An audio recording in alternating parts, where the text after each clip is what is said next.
deux armes. C'est avec ces deux armes qu'Israël, depuis plus de 20 ans, réussissait à dominer l'Iran. Or, ils ont perdu ces deux armes. On va voir lesquelles. Alors évidemment, il y a du Epstein. Évidemment que dans les commentaires des vidéos précédentes que j'ai pu faire, vous me disiez, si Trump attaque à ce moment-là, c'est à cause de ce Epstein. Oui, il y a du Epstein, mais pas du tout comme vous le croyez. Le timing est complètement différent. Donc, on voit. Déjà, la première de ces armes, c'était le Mossad.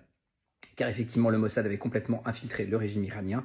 D'ailleurs, en 2021, Ahmadinejad avait dit « On avait créé une cellule spéciale anti-Israël avant de se rendre compte qu'à la tête de cette cellule, on avait mis un agent du Mossad. » Ensuite, lors des événements qu'il y a eu lieu en juin 2025 de l'année dernière, il y a eu une opération qui a été menée évidemment, tout le monde s'en souvient. Le problème, c'est que les agents du Mossad, du coup, ont été repérés.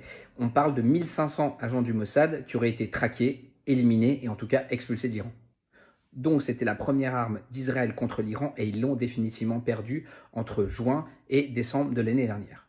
La deuxième, évidemment, c'est Epstein. Pendant plus de 20 ans, les affaires Epstein permettaient à Israël de dominer absolument tous les hommes politiques de la planète en leur faisant faire ce qu'ils voulaient comme des pantins.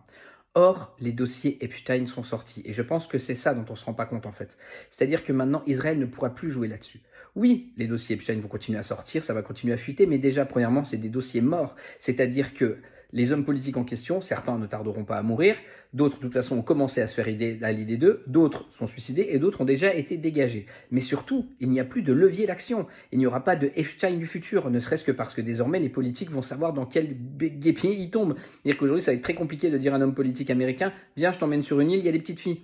Donc si on revient, le Mossad décapité en Iran, Epstein, mort et définitivement mort pour le présent, mais surtout pour le futur. Voilà ce qui explique pourquoi Israël a attaqué l'Iran, parce que c'est le dernier levier qu'ils ont. Après, ils n'auront plus rien.